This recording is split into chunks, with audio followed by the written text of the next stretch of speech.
नमस्कार शेतकरी मित्रांनो, लक्षात घ्या, दरवर्षीप्रमाणे यावर्षीसुद्धा कृषी विभाग पंचायत समितीच्या नवीन योजना निघालेल्या आहेत. ह्या ज्या योजना असतात या ऑनलाईन नसून या ऑफलाईन असतात.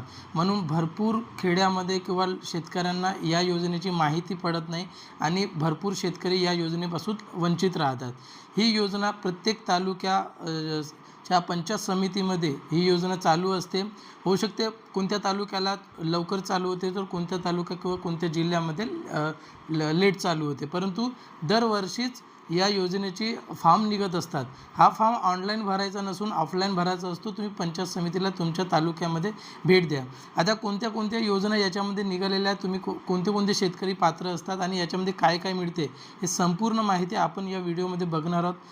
शेतकरी मित्रांनो किंवा जे व्हिडिओ बघत आहेत ते सर्व मित्र लक्षात घ्या, तुम्ही जर पहिल्यांदाच आले असाल आमच्या यूट्यूब चॅनलवर तर सबस्क्राईब करा. आताच सबस्क्राईब करून ठेवा, कारण आम्ही इतरांपेक्षा वेगळे आणि महत्त्वाचे व्हिडिओ आम्ही यूट्यूबवर टाकत असतो. त्याच्यामुळे सर्वात पहिले तुम्हाला कळलं पाहिजे आणि सर्व शेतकऱ्यांपर्यंत ही माहिती पोहोचत राहिली पाहिजे. तर आताच व्हिडिओला लाईक करा, व्हिडिओ आवडला तर, आणि हा व्हिडिओसुद्धा शेअर करा आणि सबस्क्राईब करायला विसरू नका. चला तर आपण बघूया या योजनेमध्ये काय काय घटक आहेत. इथं तुम्ही बघू शकता, सर्व शेतकरी बांधवांना सूचित करण्यात येते की सन 26-27 या वर्षात जिल्हा परिषद स्वनिधी योजनेअंतर्गत खालील योजनांचे प्रस्ताव पंचायत समितीला विहित करण्यात येत आहे. तर आता 26-27चं जिल्हा परिषद स्वनिधी योजना या नावाने फॉर्म सुरू झालेले आहेत. हे याची शेवटची तारीख आहे, लक्षात घ्या, आठवण ठेवा, शेवटची तारीख आहे 10/6/2026 पर्यंत तुम्हाला पंचायत समितीला हा फॉर्म सबमिट करायचा आहे. आता कोणत्या कोणत्या योजना आहेत ते समजून घ्या. तारीख तुम्हाला लक्षात आली, 10/6/2026च्या अगोदर तुमच्या पंचायत समितीला जमा करा. आता या तालुक्याला 10/6/2026 असेल, तुमच्या तालुक्यामध्ये दुसरी डेट असू शकते किंवा कोणत्या कोणत्या तालुक्याला सुरुवातही व्हायची असेल, तरी पण तुम्ही एकदा तुमच्या तालुक्याच्या पंचायत समितीला भेट देऊन द्या. ही योजना सुरू झाल्या का, आणि सुरू झाली असेल तर तुम्ही आत्ताच तुमचा फॉर्म भरून घ्या. योजनेचे नाव आहे जिल्हा परिषद स्वनिधी योजना 2026-27.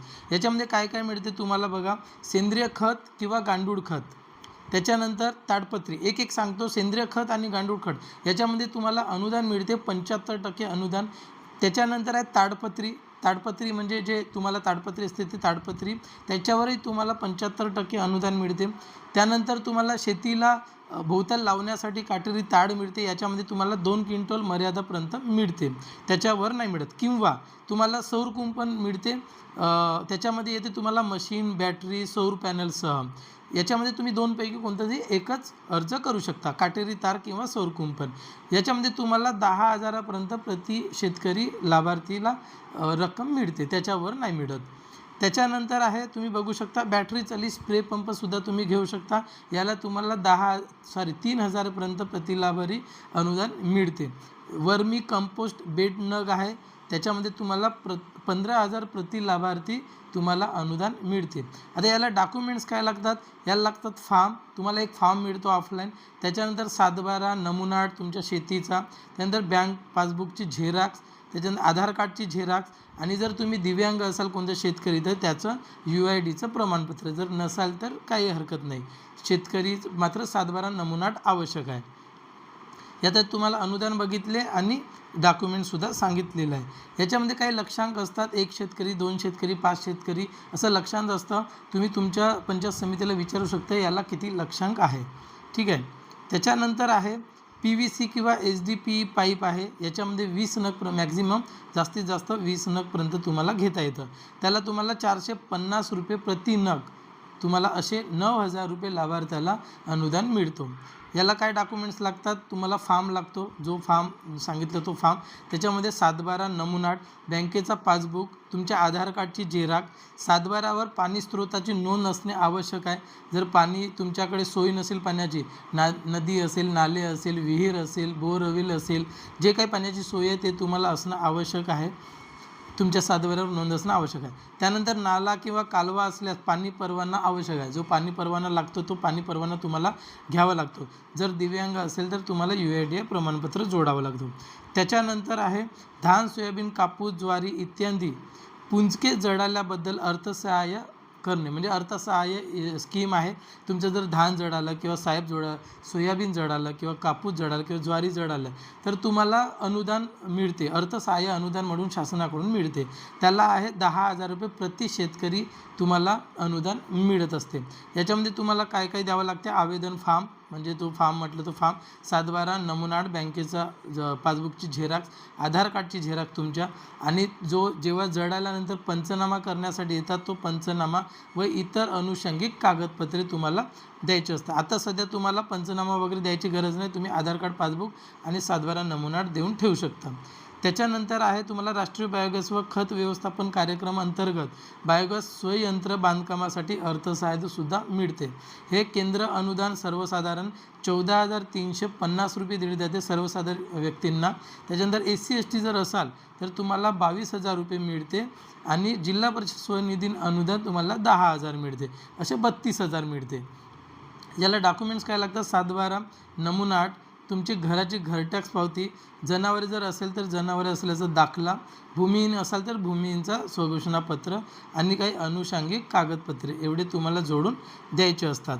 आता इथं तुम्ही बघू शकता एकूण लाभार्थी जे असतील, जेवढे काही फॉर्म जातील त्याच्यापैकी 10% जे असतात ते महिलांना राखीव असतात आणि 5% हे दिव्यांग लाभार्थ्यांना राखीव असतात आणि बाकीचे जे 85% राहतात ते मग बाकी सर्वांना ते लागू असतात. तर तुम्ही महिला जर असेल तर 10% त्यांना लाभार्थ्यांना प्राधान्य असतो. ठीक आहे, तर तुम्ही ही खूप अतिशय चांगली स्कीम आहे. तुम्ही आताच फॉर्म भरून घ्या. फॉर्म भरायला काही जास्त लागत नाही. फॉर्म तुम्ही कोणत्याही झेरॉक्समध्ये मागून घेऊ शकता. तुम्ही जर म्हटले की जिल्हा परिषद स्वनिधी योजनेचा फॉर्म पाहिजे, फॉर्म तुम्हाला मिळेल. इजी असतो तो भरण्याचा. काही समजलं नाही तर तुम्ही पंचायत समितीच्या बाबूला विचारून तुम्ही फॉर्म भरू शकता. अनुदानसुद्धा सांगितलं आहे तुम्हाला आणि काय काय स्कीम आहे ते सांगितलं आहे. तुम्ही एक शेतकरी 4-5 स्कीमसाठी सुद्धा भरून ठेवू शकता. फक्त ते ऑब्लिक जे मी जर सांगितलं PVC किंवा SDP याच्या 2पैकी एक, जसं काटेरी तार किंवा सौर कुंपण याच्यापैकी 2पैकी एक. परंतु बाकी जे आहे ते तुम्ही जसं ताडपत्री आहे, सेंद्रिय खत आहे, काटेरी तार किंवा सौर कुंपण याच्यापैकी एक, बॅटरी चालित स्प्रे पंप, PVC असं 4-5 फॉर्म तुम्ही भरून तुम्ही देऊ शकता. त्याच्यापैकी कोणतेही तुम्हाला जसं लक्षांक याच्यानुसार आणि राखीवनुसार त्यानुसारच तुम्हाला त्याचं फॉर्म लागलं जाते आणि याची यादी तुम्हाला पंचायत समितीलाच लागली जाते आणि त्यांच्यामार्फत तुमच्या ग्रामपंचायतला सुद्धा याची लिस्ट पाठवली जाते. एक नोटीस पाठवला जातो आणि तुमच्या घरी आणून नोटीस दिला जातो. त्याच्यानंतर तुम्हाला डॉक्युमेंट्स मागवले जातात, त्याचे बिल मागवले जातात, त्याचे फोटो काढले जातात आणि त्याच्यानंतर तुमच्या अकाउंटमध्ये ते पैसे जमा केले जातात. याला थोडा वेळ लागू शकतो, मात्र आता फॉर्म भरणे सुरू आहे तर तुम्ही फॉर्म भरू शकता. SC ST असल्यास तुम्हाला कास्ट सर्टिफिकेट म्हणजे जातीचा दाखलासुद्धा मागवला जाऊ शकतो. अशा पद्धतीचं ही स्कीम आहे. काही प्रॉब्लेम आला, तुम्हाला काही वाटलं, तुम्हाला अर्ज पाहिजे तर तुम्ही कमेंट्समध्ये लिहा. मी तुम्हाला अर्जाची लिंकसुद्धा पाठवतो.